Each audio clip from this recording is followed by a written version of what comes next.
Chers amis, nous avons vu hier que ceux qui sont morts dans l'amitié avec Dieu, mais imparfaitement ajustés à lui, subissaient au purgatoire une purification. Quelle est donc la nature de cette purification?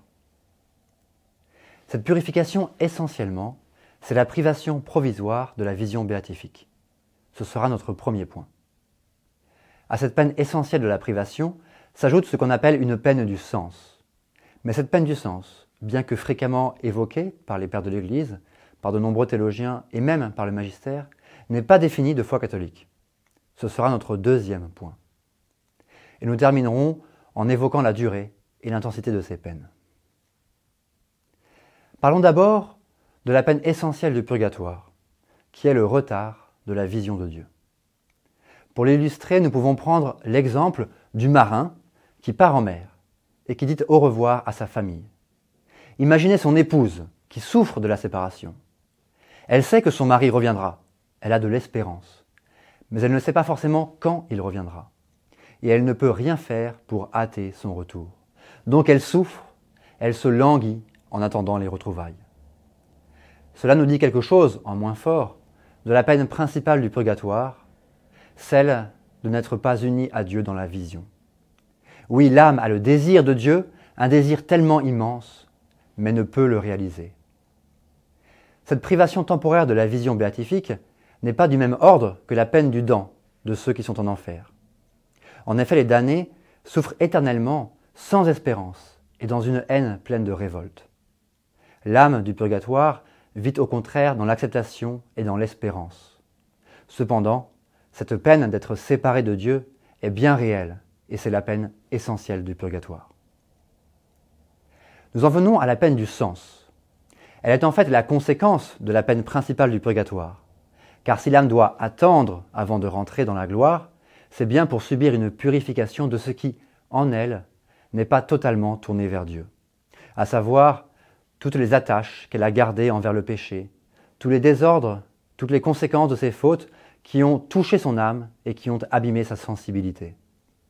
On appelle cette purification la peine du sens ou peine du feu, en référence à la parole de saint Paul. Au jour du Seigneur, il sera sauvé, mais comme par le feu. Cette peine du sens est présente chez de nombreux pères de l'Église et théologiens, saint Augustin, saint Grégoire, saint Thomas d'Aquin. Mais sachez que le magistère de l'Église ne s'est pas prononcé de manière définitive sur la réalité de ce feu. Le memento des morts, à la messe, peut nous aider à comprendre ce que serait cette peine sensible. Lorsqu'on demande pour les défunts qu'ils entrent dans un séjour de rafraîchissement, de lumière et de paix. C'est donc que le purgatoire, sous un certain rapport, est une épreuve de feu et de souffrance. Reste une question. Quelle est la durée et l'intensité de ces peines? À vrai dire, lorsqu'on souffre d'une absence, nous savons que la mesure n'est plus d'abord le temps, mais l'intensité du sentiment d'absence. Cependant, la purification qui s'opère au purgatoire implique une certaine temporalité, qui n'est ni le temps continu créé, ni l'éternité divine. En théologie, on appelle cette dimension temporelle du purgatoire éviternité. Chaque âme vivra un temps et une intensité de purgatoire différents selon ses mérites, selon son degré d'attachement aux créatures. Deux choses, en tout cas, sont sûres à ce sujet. Premièrement, que les peines du purgatoire s'achèveront au jugement dernier. Et deuxièmement, que les souffrances sont parfaitement ajustées à ce qu'il faudra expier. Beaucoup de mystiques et de théologiens estiment que les peines du purgatoire sont les plus terribles des maux. Saint Thomas d'Aquin écrit par exemple « Tant dans la peine de la privation de la vision que dans la peine du sens, la plus petite des peines du purgatoire dépasse la plus grande de cette vie. » Chers amis, il est bon pour nous de contempler ces peines que subissent les âmes au purgatoire. Nous voyons que ces peines sont à la fois profondément justes et terribles. Cela doit nous inciter à réparer dès maintenant les conséquences de nos péchés. Regardez l'exemple du bon larron. En quelques instants, ce brigand a pu mériter la réparation de tous ses péchés parce qu'il a su s'unir intimement à la croix de Jésus.